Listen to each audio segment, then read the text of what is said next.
Psychology, we take a look at an exciting development in divorce recovery, collaborative divorce. This innovative team approach to what is often a painful and adversarial time in a couple's life provides a welcome contrast to more traditional, my lawyer will call your lawyer approaches. It is my clinical and personal experience that the most significant challenge for couples who choose to end their marriage is communication. In fact, more often than not, communication is broken down in the relationship long before the divorce decision is ever made. Collaborative divorce is an attempt to work through communication impasses that can happen regarding custody, finances, and property distribution. With skillful intervention, perhaps impasses can be avoided altogether. With us tonight is Johnny Herring and Nancy Ross from Bauer, Shepherd, and Ross in Cupertino. Ladies, I want to thank you for making time to come down this evening and talk to us about what you have been doing.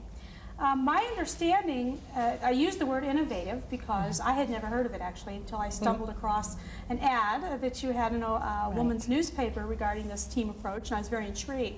How long have you been doing this?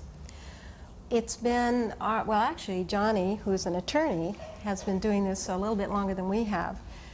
In one way, we've been doing it a very long time as therapists. We've been working and coaching people through divorces, but the hard part is we didn't have our groups together. We didn't have the attorney, we didn't have the finance part. So the new part of this is putting those three things together. It's taken us about 2 years to put this together. Okay. Just our three fields. Well, I'm sure communication between three different disciplines is its own challenge. It was. Was that your experience? Yes, of course. What I might say is the collaborative law as a concept for lawyers has been in the Bay Area now for maybe 5 or 6 years, growing very slowly. It came from other states, but it was limited to just what the lawyer was doing. The idea was two lawyers would both contract with their clients. We're going to go through this process without going to court. Okay. And that was it. Well, the four of us will now work together.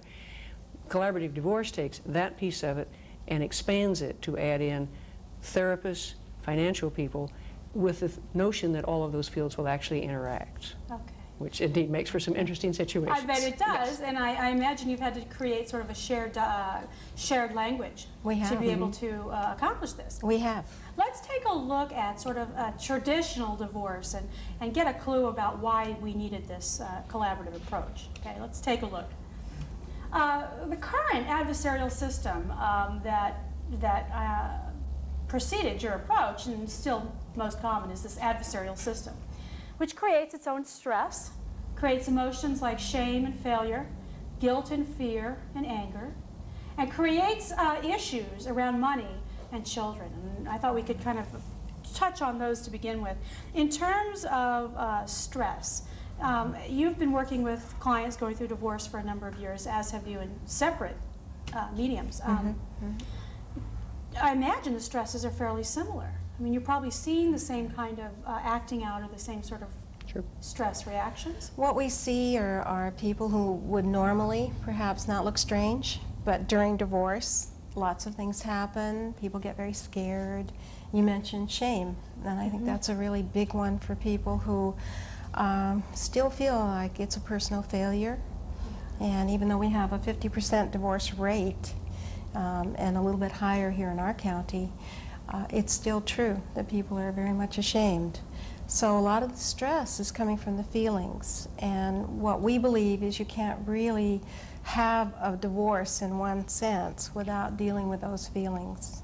Okay. And that it's going to be harder for the attorneys to do what they need to do and work with people and, in a sense, empower them, because this is a concept where the people themselves keep that power. They don't hand it over to any of us. Oh, okay. So we're preparing them to do that, and if they can deal with the emotions, then we think they can get through it and actually come out better than they went in. Oh, okay. Attorneys have always said to their clients, you need to be working with a therapist. Please go, at least a group, at least something. You've got to have some other resource. But that was pretty much the limit of what we could do. I can encourage my client. I could say you need to do that, but of course I never had any contact with any therapist about that. And to get my client focused on decisions they need to make.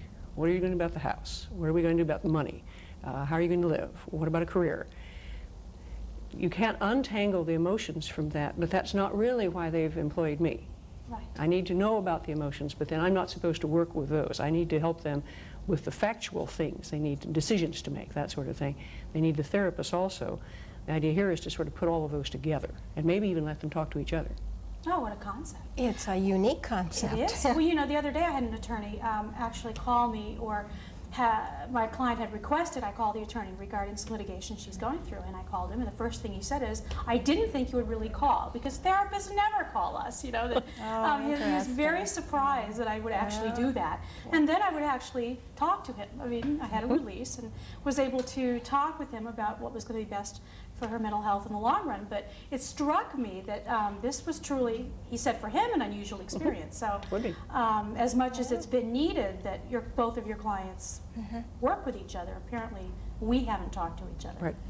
Okay. And not only that, but I'll get clients who are actually constrained by their adversarial attorneys from even coming to a therapist, and certainly not together. They're very fearful that that might be used against them because they want to represent them appropriately. That's their job. And if they come to a therapist, that might become compromised in some way. So then maybe the therapist records could somehow be brought into the divorce they might say proceedings or something custody. that Oh, would dear. hurt their case. And so there's been this terrible constraint. And so even the couple cannot talk to each other. And it's amazing when you get people in the same room. We believe that's where they will solve their problems. Well, it certainly makes the most common sense, doesn't it? Well, there's always been a kind of a control problem, too. The system is possibly geared toward who's in control of what's going to happen in the divorce process. Attorneys are guilty of it, certainly, but the court system itself, the whole structure is, we're going to decide for you how things are going to be. You say your thing, then someone else will decide what's going to happen in your life. Well, the whole point to a collaborative approach is to try to take that back out of that system, make people like attorneys be advisors and counselors, but put the parties back in control. It's not going to eliminate that stress we were talking about, but at least we're trying to hand the problem back to the people it matters to. Well, and when you use the word empowerment, I mean, that's what strikes me, which is I would much rather have a say, obviously, in what happens with custody with my child. Absolutely. Let's take a look at the next stressors that happen for people in traditional divorce. Lack of skills. So often people have increased misunderstandings and conflicts because they don't have negotiation skills. The process itself meant that creates powerlessness, as Johnny was mentioning, confusion, creates problems and isolation. And then children suffer with overwhelmed parents, inability to communicate, and children themselves actually will get lost in the process. So in terms of difficulty with misunderstandings and conflicts and negotiation, I'm sure that's compounded when the system itself discourages people from actually Interacting, speaking. yes, Yeah. yes. I had one client say, well, how are we supposed to resolve this if we can't talk to each other? And you're right. There's a very serious issue that people become stereotyped in a relationship. By the time they get to the divorce, they sort of see each other in one stereotypic way, and so it's very hard to have them see differently. But if they're coached through the process, they actually shift those views. So they get skills, and by getting skills, they're able to see each other differently too. And often that can break the impasse. In fact, it can break the impasse to such an extent that sometimes they back out of the process. Yes, I imagine that would happen It sometimes. does happen. Yeah, once you've given them the skills to communicate. Yeah, well, in collaborative divorce, is that considered a happy ending? It is, although We don't promise it, however. Okay. Yeah. The odds that's are what against we by the like. time they've gotten to that stage. Okay, yeah, it's usually, I've actually had people come for their first marital session with one person's car packed, so There you go. sometimes people wait a little long before getting some assistance. Now, in terms of confusion, I mean, I know the other part of divorce for people is often they get lots of advice from the sidelines, parents, grandparents, friends and family. Well, in my divorce, my husband took me for everything. I mean, Exactly. that must be part of what you have to deal with is opinions given to people who are vulnerable and under stress. That's right. And helping them sort that out.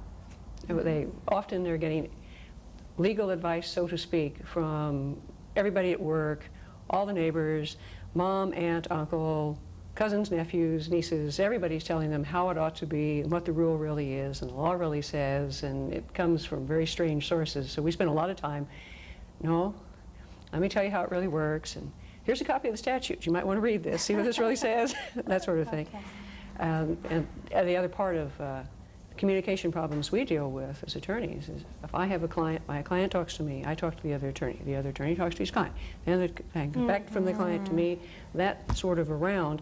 And then every now and then there's the little encounter between the two clients, and then my client comes back to me and says, well, my spouse says that his attorney says that you said, or that you should have, and well, wait a minute. No, I know that attorney. That attorney wouldn't have said that. I think if we could put 4 people in the same place at the same time, then there's no question about who said what. And if there's a disagreement as to what the law provides, at least we know where it is, and we better be able to explain it to our clients and let them deal with that information, but at least it's in front of all 4 of us at the same time. So there's none of that, he said, she said, your lawyer said, his lawyer said. Kind of reminds me of the childhood game, a telephone. There, I thought of it too. Yeah. Exactly. Or at the end of the line, you get something completely different than you started with. Okay. Now, in terms of the legal community, I mean, how welcome has this concept been? Not particularly. Oh, It's scary to an attorney to give up going to court, and there's an ongoing debate as to whether that has to be a condition of calling it a collaborative case or not.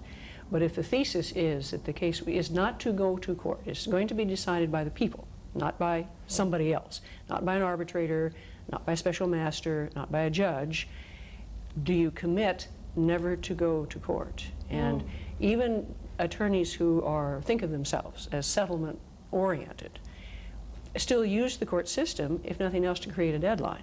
I might set a hearing in a case where I do not expect to have that hearing, but at least it creates a time frame, a pressure. I can get people working who aren't doing anything. Right. And it's scary to give that up. Also, it's what we do. We've been trained to go to court. You went to school and invested a tremendous amount of time learning how to do that.